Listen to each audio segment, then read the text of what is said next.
2012 एक leap year, इसके साथ ही 2016 अगला leap year, 2020 next leap year. क्या हम बता सकते हैं इसके बाद का लीप ईयर कौन सा होगा? 2024। ये सभी ईयर्स लीप ईयर हैं और इन सभी नंबर्स के बीच में कुछ कॉमन है, कुछ एक जैसा है जो इन सारे नंबर्स को एक साथ बाउंड कर रहा है। इन सभी नंबर्स के बीच में जो डिफरेंस है that is a difference of 4। 2012 और 2016 के बीच में डिफरेंस 4 ईयर्स का। 2016 एंड 2020 के बीच में difference 4 years. 2020 and 2024 the difference is 4 years. क्या हम अगला नंबर प्रेडिक्ट कर सकते हैं? क्या हम बता सकते हैं कि अगला ईयर कौन सा होगा 2024 के बाद जो कि लीप ईयर होगा? बिल्कुल सही, 2028। और ये सारा प्रेडिक्शन, इसके आगे के भी नंबर्स का, इसके आगे के भी ईयर्स का, हम सिर्फ इस 4 की वजह से कर सकते हैं, क्योंकि हमें पता है कि हर लीप ईयर के बीच में 4 ईयर्स का डिफरेंस होता है।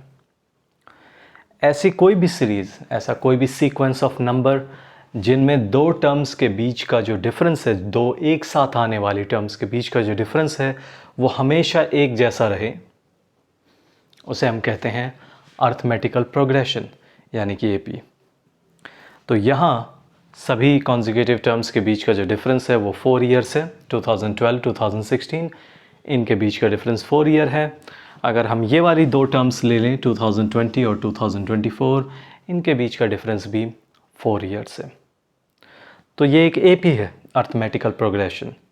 हम एपी किसी भी नंबर ऑफ सीक्वेंस से शुरू कर सकते हैं, कोई भी कॉमन डिफरेंस ले सकते हैं, जैसे 5, 7, 9, 11, 13।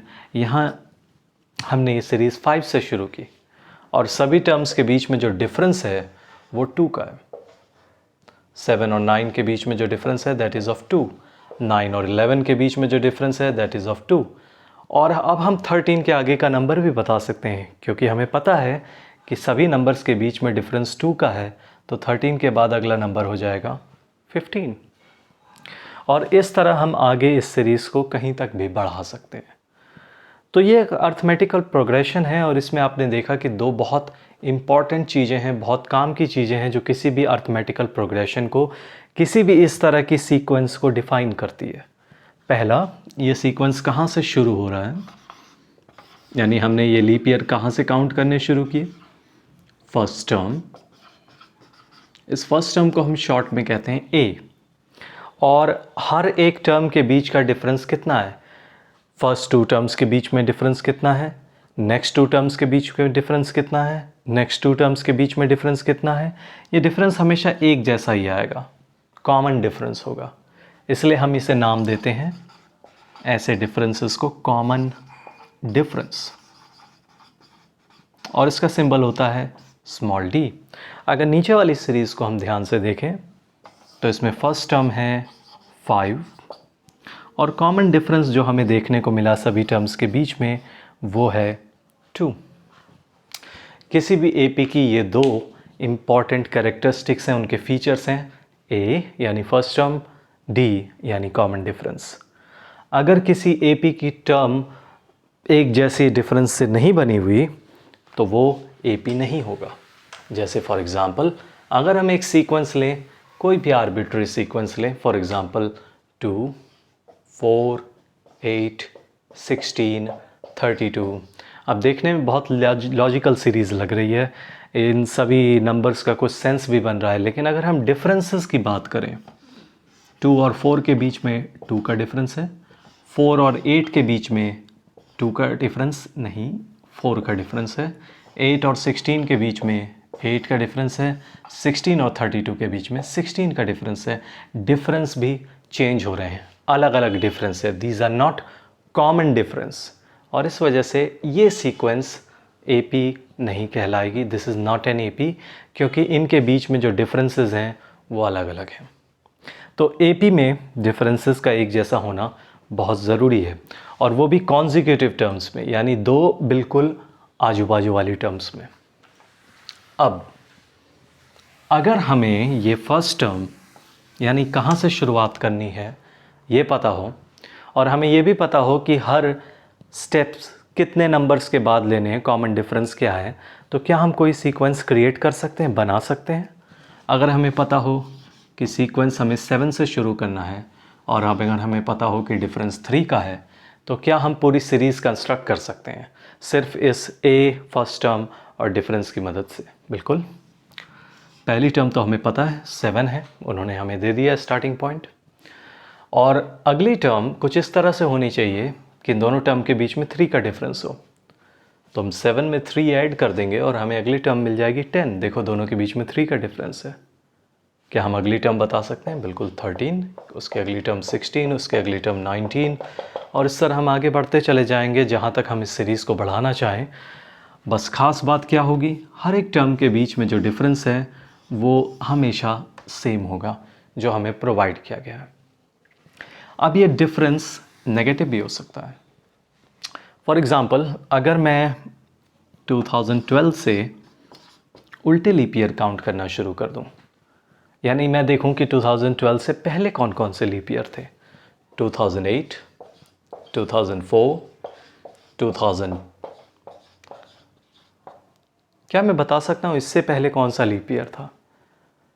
और 2000 से पहले अगर मुझे लीप ईयर पता करना है कि 2000 से पहले कौन सा लीप ईयर था, तो मुझे 4 ऐड नहीं करना होगा बल्कि 4 सब्सट्रैक्ट करना होगा, और तब मुझे उससे पहले का लीप ईयर पता चलेगा।